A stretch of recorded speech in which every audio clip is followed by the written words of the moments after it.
We went to Garden Villa and spent $400 on 2 cubic yards of river rock for our landscaping in the back. And we wanted to show you what 2 cubic yards looks like in case you are doing your own river rock project.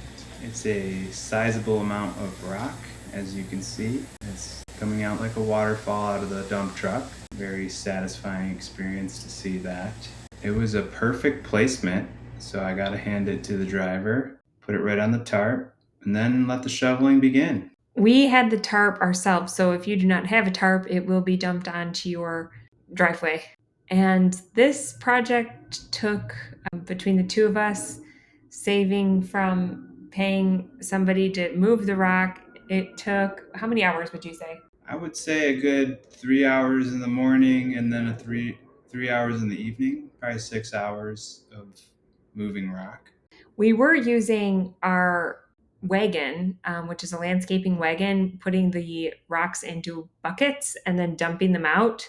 But unfortunately, one of the tires went flat on the wagon. Lucky for us, our neighbor had loaned us their wheelbarrow, so we were able to use that for the rest of the project.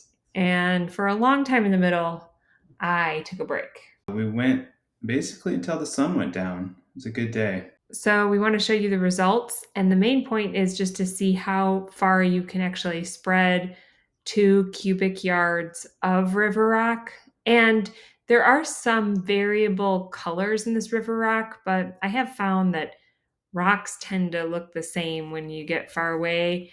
We're thinking about making it pop even more by adding some individual stepping stones, but we love that it took away the mud in the back and made for the path that we're hoping to bring around the entire house so that we can have a path that circles the house. We're going to add even another gate so that you can run all the way around. In terms of spreading the rock, one thing you really want to try to do, I think it gives you your best look, is to take the rock all the way up to your border and kind of push it in periodically to the cracks that are in the rocks of your border. It kind of melds the two together, giving the illusion of a riverbank. So we wanted it to look almost like you're a river walk.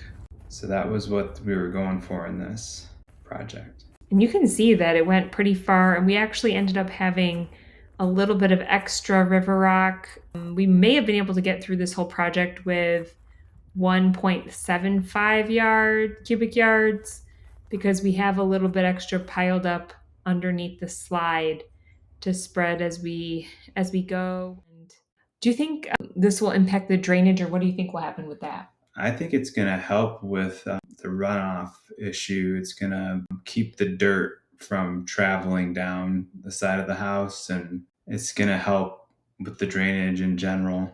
So that's a pretty cool thing too. So you don't have an erosion effect going on down the side of the house because the house is sloping towards a lower area out the backyard. So we did want to keep that slope going, but what the nice thing about this is it's going to hold everything because we get some heavy rainfalls sometimes. So it'll be interesting to see what it does during a big rainstorm, but it's a nice layer of rock and we wanted to try to have it, several inches, 2, 3 inches thick in most places to try to keep the weeds at bay and also keep everything in place. Thanks for stopping by.